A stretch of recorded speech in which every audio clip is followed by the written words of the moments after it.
Ahora, de viva voz, como les anuncié desde muy temprano, Rubén Salazar, experto en temas de seguridad nacional y socio director de la consultoría en esta materia, Etelect. Rubén, muchas gracias por estar con nosotros. Te aprecio mucho tu participación. ¿Qué tal, Ricardo? ¿Cómo estás? Buenos días. Me da mucho gusto estar contigo y con tu auditorio.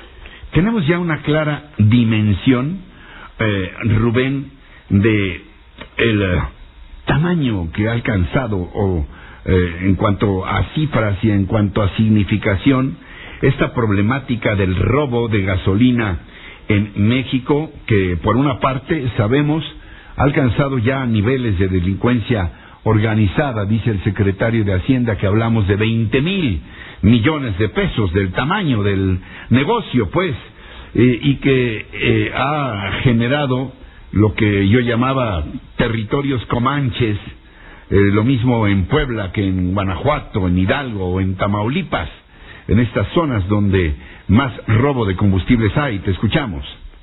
Así es, Ricardo, pues por lo menos yo te podría dar dos datos en este sentido, que sí confirman el crecimiento que ha tenido el problema del robo de gasolinas y de diésel en concreto. Tan solo en 2016 esto generó pérdidas para Pemex de alrededor de 26,000 millones de pesos. Las ganancias que le generó a las organizaciones del crimen organizado fue de alrededor de 15,000 millones. Ellos venden el combustible en un promedio de 9 pesos por litro, lo están vendiendo más barato. Y estas ganancias, por ejemplo, ya en lo que respecta a las que obtiene el crimen organizado de manera global, o sea, es un fenómeno global el robo de combustibles. A nivel mundial, las ganancias que le genera el crimen son de alrededor de 11,000 millones de dólares. En el caso de México, pues están obteniendo ya ganancias de casi 1,000 millones de dólares. Entonces, el problema sigue creciendo en lo que va de los últimos, si contamos los datos a partir del año 2000 y hasta el año 2016, en los últimos 16 años se han producido en México alrededor de 26,000 tomas clandestinas. El dato interesante es que 19,000 de estas tomas, durante estos 16 años, 19,000 de estas tomas, 78%, se han producido en la presente administración del presidente Enrique Peña Nieto. Esto nos habla de que sí ha habido, por lo menos desde nuestra perspectiva, una reacción de parte de ciertos grupos de la delincuencia organizada, en concreto dos, que sería el grupo de los Zetas, el grupo del Cártel del Golfo también, de hecho eran en su momento parte de una misma organización, una reacción a este proceso de apertura del sector ético del capital privado. Los datos se asocian, es decir, en el momento en que este proceso se aprueba la reforma energética y se empieza a desarrollar y a implementarla en el país, los datos se van a la alza de manera muy importante. A ver, Rubén, este punto es crítico.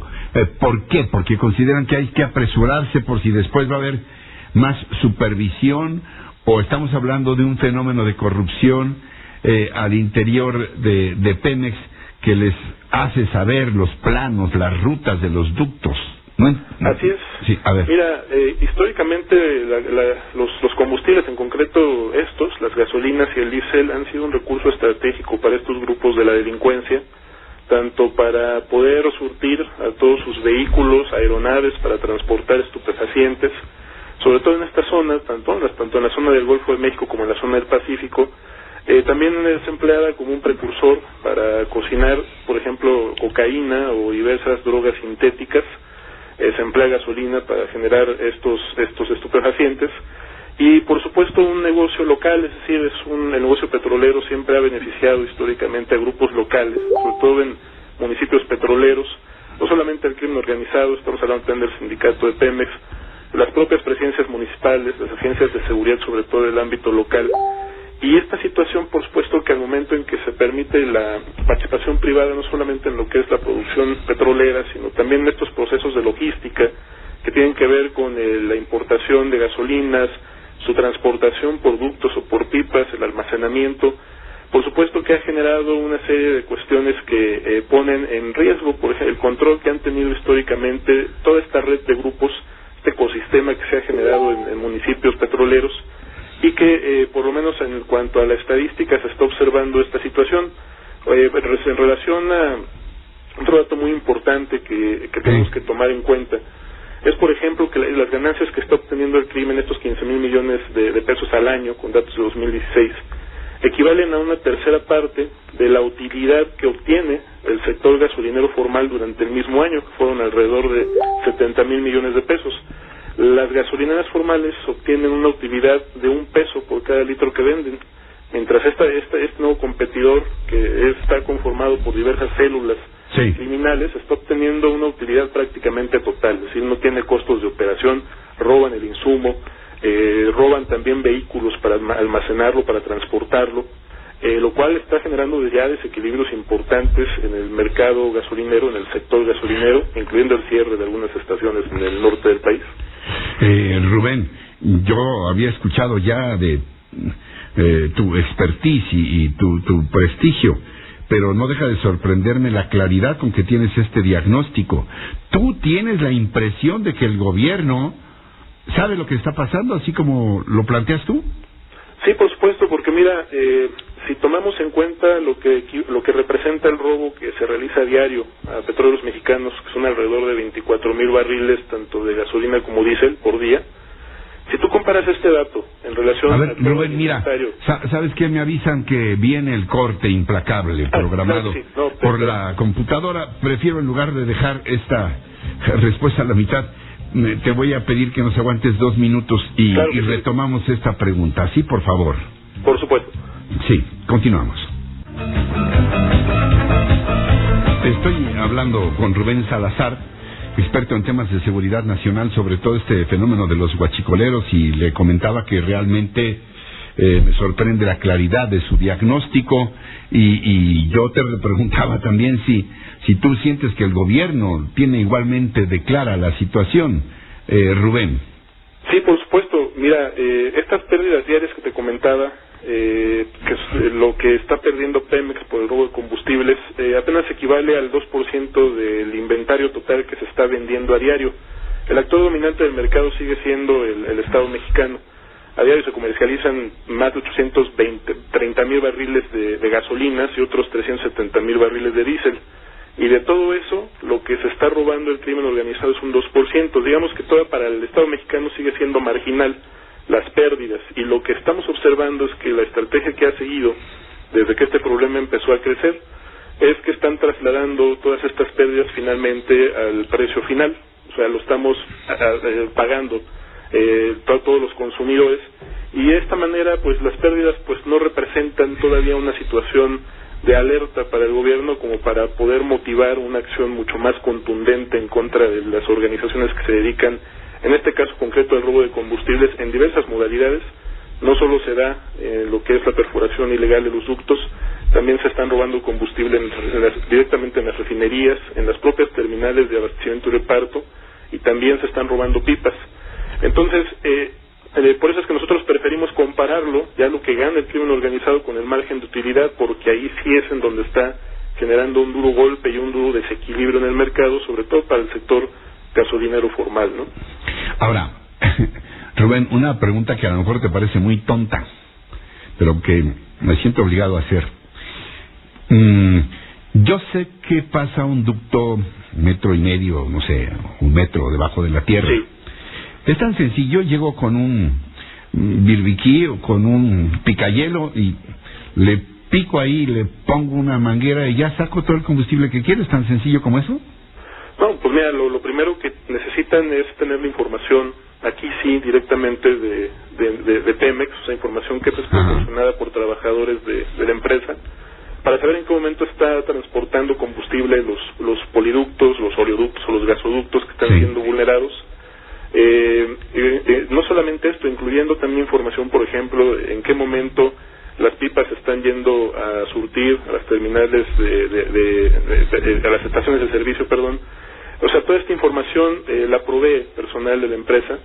Sí son problemas de integridad que se han dejado crecer al interior de Pemex, se tienen que prevenir. Y algo muy importante, por ejemplo, ellos cuentan con el sistema SCADA que monitorea las variaciones de presión en el momento en el que están extrayendo combustible de sus ductos. Sin embargo, las organizaciones del crimen ya están empleando una serie de técnicas. Por ejemplo, han estado robando muchas pipas de agua no solamente para vaciarlas y llenarlas con el combustible. Pero te insisto, no es tan fácil sacar el combustible, se requiere cierta técnica o tecnología.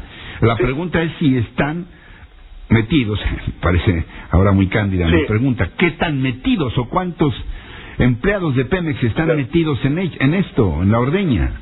Mira, en nuestro reporte de 2015 dimos a conocer un dato sobre este involucramiento de autoridades y funcionarios de 2010 a 2015. Claro, tienes razón, no son solamente empleados, son autoridades, funcionarios de alto nivel que saben todo este teje y maneje.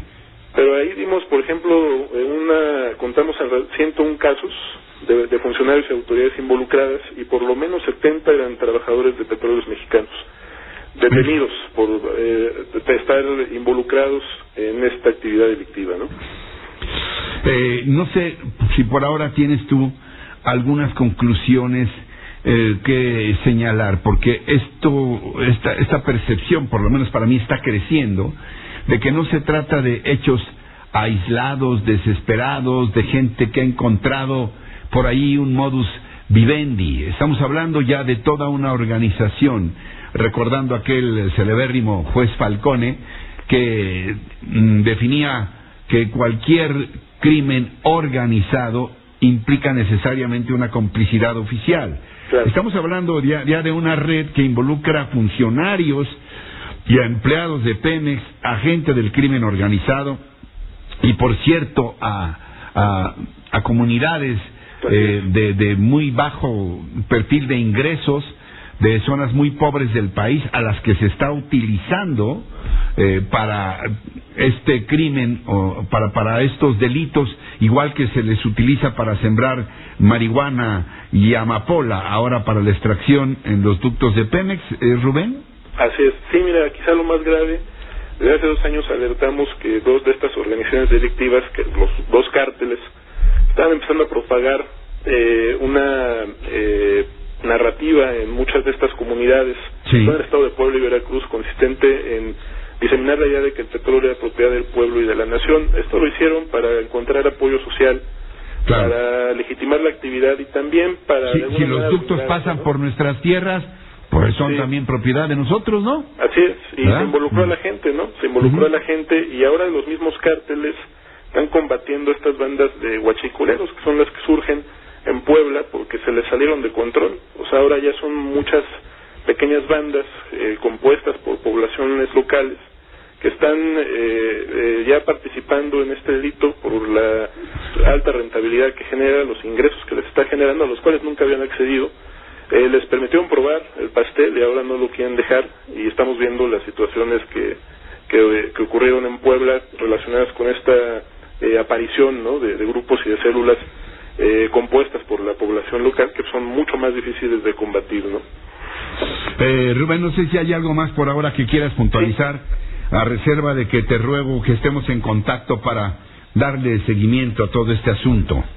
Claro que sí, pues mira, nosotros lo que estamos recomendando, y sería nuestra recomendación al gobierno, se tiene que impulsar una campaña de comunicación muy amplia para prevenir la participación de estas poblaciones en una actividad que es altamente riesgosa, no solamente para lo que se refiere a su libertad personal, sino también para su seguridad personal, porque la manera en cómo están operando de forma clandestina pues representa un alto riesgo, no solo de seguridad pública, sino también de protección civil.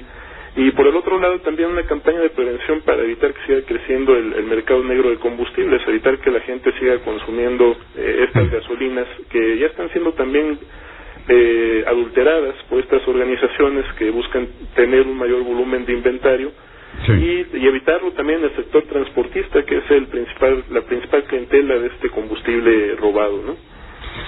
Rubén, te aprecio de verdad muchísimo que hayas podido estar con nosotros. Ha sido muy, muy aleccionador escucharte. Te mando un abrazo, gracias. Un abrazo, Ricardo, un gusto estar con tu auditorio. Gracias. Rubén Salazar, experto en temas de seguridad nacional. ¿A poco no? Una explicación clarísima de todo este fenómeno de la extracción de combustible, extracción ilegal, por supuesto, y de los huachicoleros y sus cómplices.